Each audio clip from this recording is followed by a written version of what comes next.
코센코 안녕하세요. 비트코인 19,000달러대 근방에서 횡보 중이며 나머지 여타 다른 친구들도 비슷한 움직임을 보여주고 있네요.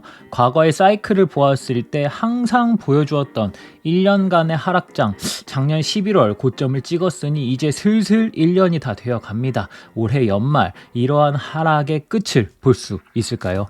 어제의 영상에서도 이야기했지만 국제 정세가 좋지 않은 것은 명백한 사실입니다. 더불어 최근 들어 더욱더 급격하게 변화를 맞이하고 있죠. 투자를 시작하면 간혹 외부적인 요인에 의하여 큰 변화를 경험한 적들은 있지만 다들 단발성이었는데 최근엔 단발성이 아니죠. 이런 저점 횡보장일수록 내가 공부하고 성장할 수 있는 그런 장일 거라고 생각하겠습니다. 김반꿀이라는 댓글을 보고 많은 생각을 하게 되더라고요. 사실 제 스스로가 그렇게 느낀다면야 부끄러웠겠지만 아직까지는 그렇게 크게 부끄러웠던 적은 없는 것 같습니다. 더불어 이런 하락 후 저점 횡보장에서 미리 예상했던 상황이기도 하지만 직접 경험하고 나니 역시 알고 예상하더라도 고통과 지루함은 표현할 수 없을 정도로 사람을 피폐하게 만드네요. 우리가 하고 있는 이 행위 역시 마찬가지입니다. 전업 투자자가 아닌 이상 잦은 매매는 손실이 될 수밖에 없다는 이야기를 자주 하곤 합니다. 지속적이고 긴 투자를 한다고 늘 성공하고 자산이 증식되는 것은 아닙니다. 투자? 지금? 쉬다가 나중에 다시 하면 되지, 멍청하게 왜 지금부터 마음고생을 하는 거야 라고 이야기할 수도 있겠죠. 실제로 지속 이야기하는 가격은 상관없다, 변동성만 죽지 않으면 우리는 괜찮다 라고 지속 이야기했던 저 역시도 지금은 아무것도 하지 못한 채 시장을 관망하고 있을 뿐이니까 말이죠. 하지만 작년 12월부터 지속 하락을 외치고 내 자산을 지켜냈고 긴 하락장의 기간 동안 다시 시장을 냉정하고 자세히 돌아보는 자세, 그리고 그러한 시간의 경험치는 언젠가 무시하지 못하는 상황으로 우리에게 돌아오게 될 것입니다. 최근 3년여간 주변을 둘러보세요. 회사 그런 거 뭐하러 다녀? 라는 말이 많았죠. 노동소득은 어느새 뒷전이 되어버렸고 많은 사람들의 자산이 정말 생각하지 못할 정도로 불어났습니다. 물론 그 증식된 자산을 얼마나 지켰는지 모르겠습니다. 하락장으로 다시 제자리 혹은 오히려 손실이 되신 분들도 많죠. 노동소득도 중요하고 투자로 인한 자본소득 역시 중요합니다. 하지만 최근 아주 특수한 케이스로 자본소득으로 빛을 본 사람들이 많았던 것도 사실이고 그것을 지켜내지 못한 사람이 많은 것 역시 사실입니다. 가끔 이런 생각을 합니다. 앞으로 100세 혹은 120대 시대가 열려있다. 살면서 수없이 더 많은 기회는 찾아오게 될 것이며 그런 기회는 준비된 자에게 올 것이라고 생각합니다. 저점 횡보장에서 우리가 할 수 있는 일은 사실 거의 없습니다. 왜냐하면 세상과 시장은 곧 망할 것만 같아 보이고 이런 상황에 우리의 노력이 시장에 직접적으로 반영될 일은 거의 없거든요. 다만 김반꿀이라는 조롱에 대해서는 늘 긍정적으로 생각합니다. 저런 댓글을 볼수록 내 부족함을 느끼며 더욱 공부하게 되는 것 같습니다.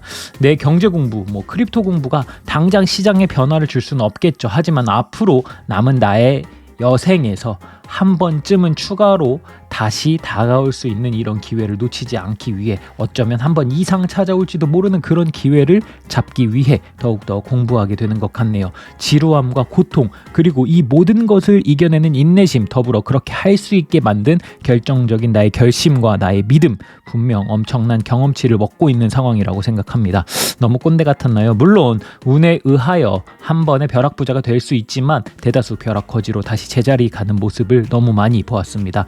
딱 한 번뿐인 제 인생을 저는 운에 맡기고 싶지 않습니다. 조금 느리더라도 조금 고통스럽더라도 내 손으로 직접 공부하고 계획해서 내가 원하는 생각하는 그림으로 가고 싶을 마음뿐입니다.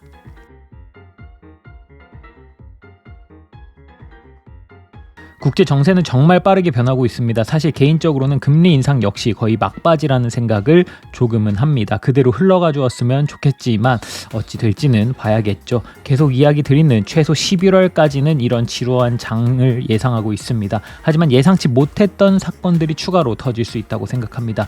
금리는 지속 매우 빠른 속도로 올랐습니다. 그리고 어떠한 사건, 경제지표 발표, 누군가의 연설로 인하여 시장은 매우 큰 타격을 받고 있습니다. 그 타격의 원인은 결국 금리 인상이라는 포커스로 보여집니다. 여전히 4.25에서 4.5%까지를 피크로 보고 싶습니다. 현재 그림이라면 11월에 FOMC에서 75bp를 인상하고 12월부터 금리 인상의 정도를 줄여주면 된다고 생각합니다. 다만 미 연준의 생각하는 바를 요즘은 잘 모르겠습니다.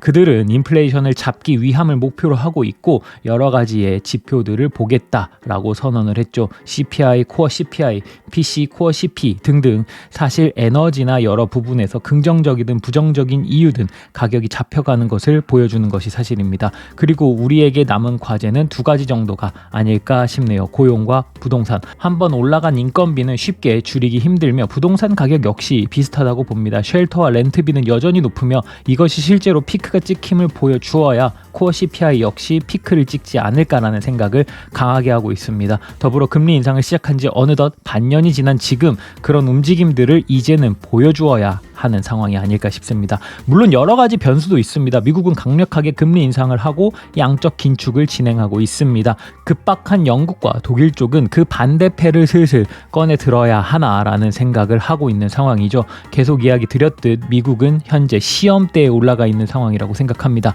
해결하지 못한다면 아마 유럽부터 분열을 보여주기 시작할 것입니다. 또 여전히 호시탐탐 자리를 노리고 있는 중국도 브릭스라는 카드를 만지작거리며 상황을 지켜보고 있죠. 애석하게도 분명 세상이 분열하고 달러에 대한 정확한 대체제를 찾지 못한다면 우리가 바라보고 있는 비트코인은 더욱더 높은 가치 평가를 받게 될 것입니다. 물론 거기까지 가길 바라는 것은 아니지만 아주 최악의 상황에서는 새로운 전쟁까지도 추가로 감안해야 할지도 모른다는 생각을 최근에 하기 시작했습니다. 참 어렵습니다. 하지만 이런 시장 속에서도 처음 이야기 드렸듯 공부하고 준비해서 더욱더 밝은 미래 그리고 곧 다가올 다음 사이클에 대한 준비를 하는 것이 어찌 보면 하나의 버티는 방법이라고 생각합니다. 오늘도 역시 소중한 시간 내주셔서 감사합니다. 연휴의 마지막 날 푹 쉬시길 바랍니다.